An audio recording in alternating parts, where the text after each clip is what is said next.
My name's Eve Wiley. I live in Dallas, Texas, and when I tell people my story, their jaws hit the floor.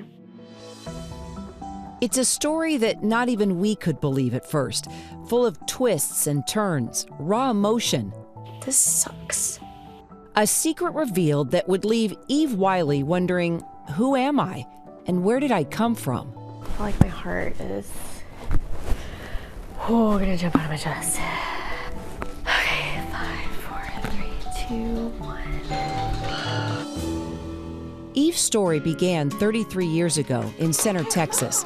A happy, full-of-life little girl who always knew there was something just a little different about her. Dad Doug passed away when Eve was just 7. Can you see my baby? You see the babies? And at 16, while snooping through her mom's emails, Eve uncovered a bombshell. I saw all of these emails about artificial insemination, and after about the 10th or 11th one, I clicked on it. And when I clicked on that one, I scrolled down to the bottom, and it said, I'm just gathering information for my daughter. She was born July 28th of 1987, and that's my birthday. What was your reaction? What the I wasn't angry. It was one of those things where it just, everything kind of made sense at that point, because my sister and I look absolutely nothing alike. I've been married for about a year and I had not had any success, so I decided that I'd seek out medical attention, help. Dr. Kim McMorris was very well known in the area. He is an OBGYN and he does work in fertility issues. He was that doctor in the community that everybody respected and really thought very highly of him and absolutely trusted him. After some failed attempts at artificial insemination, Margot chose an anonymous donor from a sperm bank list. She knew him as Donor 106. Well, he was interested in politics and film, and that's so alien to me, I thought he's the one. So at what point did you decide, I want to find him? Oh, immediately. And when Eve turned 18, she sought out Donor 106 and found him. The first phone call was tracking me down to make sure that I am Steve Scholl, who was the sperm donor at the cryobank. 2 weeks later, they reach out and say, one of your genetic offspring wants to reach out to you and send you a letter. A self-proclaimed hippie, Steve had traveled the world before settling in California. Just scraping by, he saw an ad by a local sperm bank to earn a few bucks by becoming a donor. He and Eve set up a face-to-face meeting. And it was just a big embrace, and it felt kind of natural. It felt like we were truly genetically connected. There was no doubt in my mind that this was my daughter. It was perfect. The families blended, and Eve was on top of the world. The poster child for the ultimate donor-conceived success story. Briefly. Until we found out otherwise. Wanting to know more about her new family history, Eve turned to commercial DNA testing. My name is Megan, and I met my birth mom for the first time today. Then I started thinking that, hey, I could do this and maybe find some siblings. I got the kit, I spit in the tube, and then I sent it off and I waited. Problem was, the matches Eve was getting led back to geographic areas where Steve, Donor 106, had no family connections. She came to me and she said, Mother, there's something wrong with the things I'm seeing. And these people that are popping up in my DNA. And when Eve got on the phone with one newly discovered relative, everything changed.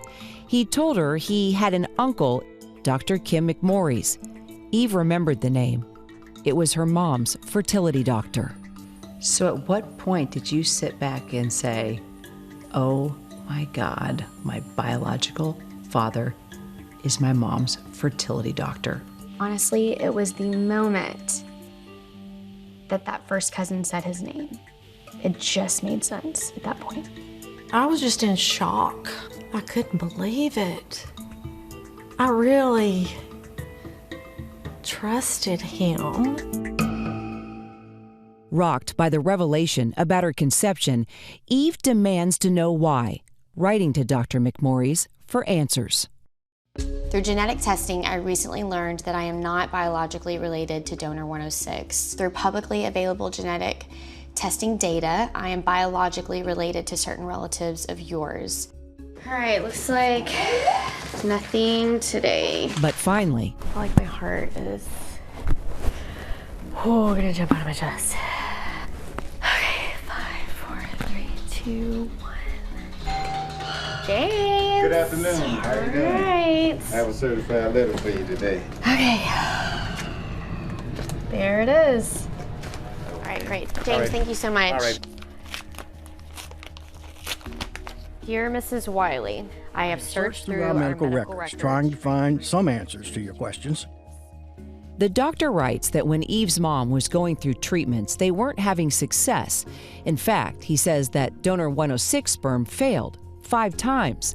So he says he discussed with Margot a new option, adding a local sperm donor to the mix. I knew that he did use local donors, and I told him I didn't want a local donor. We talked about the problem that number 106 was not working. I told her about the option of using number 106 as primary, but augmenting it with another sample. I thought she understood this. Margot insists that conversation never took place. Absolutely not. That just didn't happen. But one thing becomes crystal clear. Dr. McMorris admits he never discussed with Margot that the other local donor sample he mixed with donor 106 was his own. The sample came from an old donation from his medical school days. My characteristics were closest to the characteristics of 106. This leading expert told us this is highly unethical. Today, or 33 years ago. If the doctor wanted to be the genetic parent of a patient's offspring, he would have to engage in a very deep and thorough conversation in which the patient gave informed consent. Dr. McMorris declined our request for an interview, but through his attorney told us he had a good reason for not telling Margot he was using his own sperm. He says donor anonymity agreements prohibited him from revealing himself as the local sperm donor. And his attorney adds, Dr. McMorris is a good and fine man who's an excellent, well-respected OBGYN with a reputation for trying to help his patients as much as he possibly can. Today, Eve is determined to write the final chapter of her story. She's lobbying Texas legislators to make it a felony for any doctor to use any donor sperm without the patient's express consent. We found out that this was not a crime. This man was my mother's doctor. He was not her donor. Sorry about your experience, but through your testimony in the future, we'll be able to hold people accountable.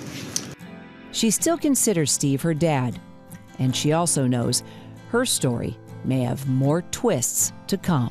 Do you sit back at any moment and think, wow, I've got a beautiful life, I've got an amazing husband, I've got 2 amazing kids? Oh, I do, and I'm happy I'm alive, but it doesn't make it right, and it doesn't make it okay. My pain is still my pain. For Nightline, I'm Kira Phillips in Dallas, Texas. Hi everyone, George Stephanopoulos here. Thanks for checking out the ABC News YouTube channel. If you'd like to get more videos, show highlights, and watch live event coverage, click on the right over here to subscribe to our channel, and don't forget to download the ABC News app for breaking news alerts. Thanks for watching.